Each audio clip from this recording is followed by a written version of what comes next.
Mendier veut dire compter sur les autres. Ça, c'est le dictionnaire qui le dit. Mendier, ça veut dire compter sur les autres. C'est une personne qui vit matériellement au monde, ou de l'argent, ou de la nourriture donnée par la charité. C'est-à-dire qu'on lui donne des choses par pitié. C'est un mendiant. Parce que Jérémie nous dit que maudit soit complété. Non, je n'ai pas entendu. Merci beaucoup, maman. La Bible dit, bon, même si tu ne lis pas dans Jérémie pour toi, c'est Jérémie chapitre 17, verset 5. La Bible dit ceci. Maudit soit l'homme qui se confie à l'homme. Et béni soit qui? L'homme qui se confie à l'Éternel. Vous savez pourquoi ça doit être maudit, l'homme qui se confie à l'homme? Parce que l'homme est limité. L'homme a des limites. Surtout dans un pays comme celui-ci, frère, le salaire est connu. Si je te donne aujourd'hui, je te donne demain, après-demain, je ne te donnerai plus. Est-ce que je suis devenu méchant? Non. Je ne suis pas devenu méchant parce que dans mes calculs, tu ne peux pas faire partie de mes calculs, frère. Aussi longtemps que tu n'arrives même toi que. Est-ce que tu as compris? Mais une fois, je peux donner. 2 fois. Peut-être 3 fois. Mais pas pour toujours. Parce que ce serait compliqué. Voilà pourquoi la Bible dit que maudit soit l'homme qui se confie à l'homme et béni soit celui qui se confie en l'Éternel.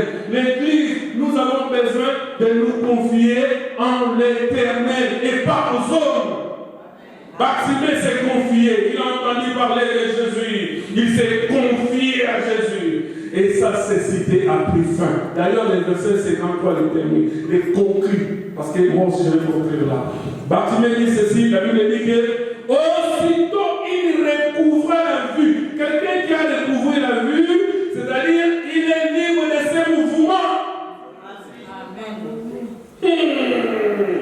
Papa, celui qui n'a jamais vu, qui vivait dans la cécité, maintenant il recouvre la vie. Il peut aller au champ tout seul.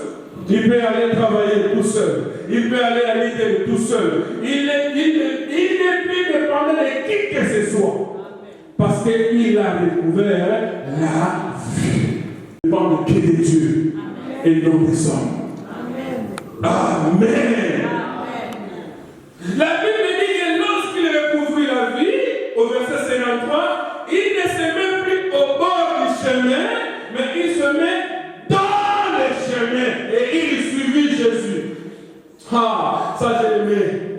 Bien aimé, quand je méditais, j'ai compris que lorsque tu te mets au bord et que tu as rencontré le Seigneur, quand tu rencontres le Seigneur, frère, tu ne restes plus à côté ou à proximité, mais tu te mets au-dessus de lui et tu te conduis avec lui.